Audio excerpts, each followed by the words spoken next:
Die Australiese countrysanger James Johnston was onlangs in Suid-Afrika vir die Bokkie-toekennings waar hy en Appel beste liedjie van die jaar vir hulle treffer Country is for Me gewen het. Ons het 'n bietjie met hom opgevang terwyl hy in die land was. Ons moedertaal mag dalk vanjaar haar eeufeesviering as amptelike landstaal hê.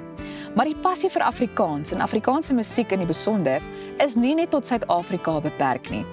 Die Australiese superster James Johnston mag dalk pop idols en X-Factor onder die knie hê met talle benoemings, musiektoekennings, platinumverkope. Maar deesdae is dit sy liefde vir Suid-Afrikaanse gehore wat hom veral inspireer. James, thank you so much for joining us on Goeiemôre, Good Morning this morning. It's great to be here. Thanks for having me. From Cape Town to Sydney to Nashville, Tennessee, and now the capital of South Africa. It's not your first visit to South Africa, so there must be something about the country that attracts you.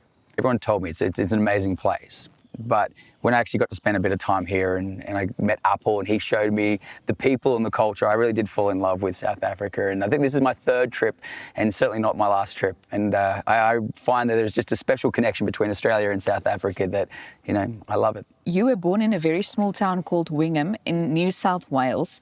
And you moved from farm to farm with your parents.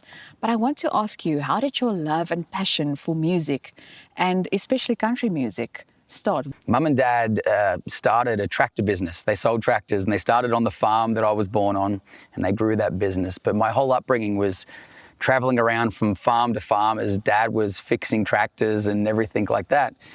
So I think so much of that story was connected to country music.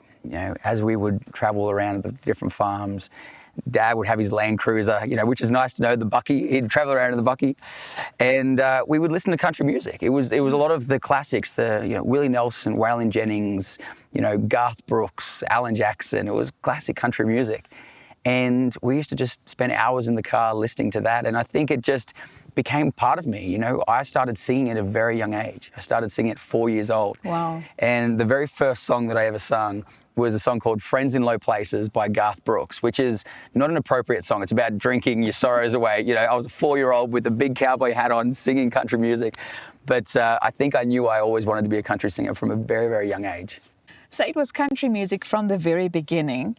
We need to talk about pop idols and X-Factor and talent shows in particular. I mean, how would you describe that as a platform in terms of your road to success? Any of those reality TV shows are a stepping stone. I was on Australian Idol. I came third on Australian Idol when I was 17. And I really wasn't ready for that moment, if I'm being completely honest. It was very quick, call it fame, quick fame. And then 6 months later, I was traveling around the country and really not playing to anyone. I didn't know what it meant to be a musician. I loved singing. I knew that part of it. But I wouldn't have called myself an artist. I wasn't a songwriter at that point. I think it takes a lot more layers to truly be an artist. You can be a singer, but to be an artist is a different thing. And it took years, for me to finally come to a point where I released my own music and I really backed that. There was almost over 10 years of playing shows, playing bars around the country. It was always music, but it took me a long time until I could have called myself an artist. And then came all the breathtaking magic. I mean, your first major single release, Raised Like That, went straight to #1 on the Australian Country Town charts, peaked at #4 on the Australian charts, and was certified gold and platinum with tremendous sales. Not even to mention the more than 40 million digital streams. How did that change your career? It was pretty surreal, to be honest. My first song, and I'd been thinking about releasing music my whole life, but I wanted to get to a point, talk about being an artist, where I really felt like I could really give it everything I got. So that year, it was during COVID, and I wrote over 250 songs that year. And I was just looking for that piece of magic, that song that I was like, yes, that is the song. And I remember the day that I wrote Raised Like That. I knew it instantly. I was like, this is the song that I want to introduce myself to the world with. Not in a million years could I have ever expected the reaction that it got, and it was so quick. All of a sudden I put it out on TikTok and it blew up, and all of a sudden, I went from a guy writing songs in his bedroom, that night I think I played it on national TV, and it was just, It was surreal. And the song took on a life of its own. And not only in Australia, that song for me has just been such an incredible path where it's taken me. I was in Nashville, Tennessee recently, and I was in a little bar, a honky-tonk line dancing bar, and someone recognized me in that bar and they said, "Hey, can you do Raise Like That?" And I said, "Yeah, but nobody's going to know it here." I started singing it, and what I didn't realize is that Raise Like That is one of the core line dancing songs across America. And as I started singing it, about 50 people hopped on the dance floor and started doing the dance, not just any dance, but the dance to Raise Like That. The whole bar knew it.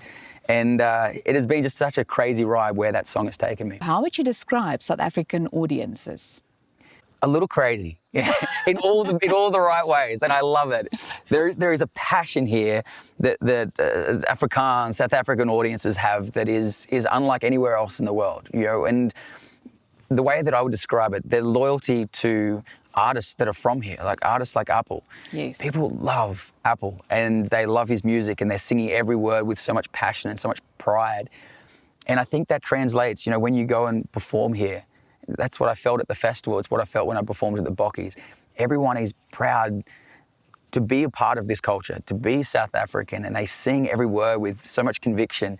It's unlike anything else I've ever experienced around the world, and I've played shows all across the world, and there is just a magic here. That's why I keep coming back. Bly gerus ingeskakel, want net hierna luister ons na James met Country is for Me. Nou daar het jy dit, net hierna liewer, is dit tyd vir die tweede deel van hierdie onderhoud, so bly net waar jy is.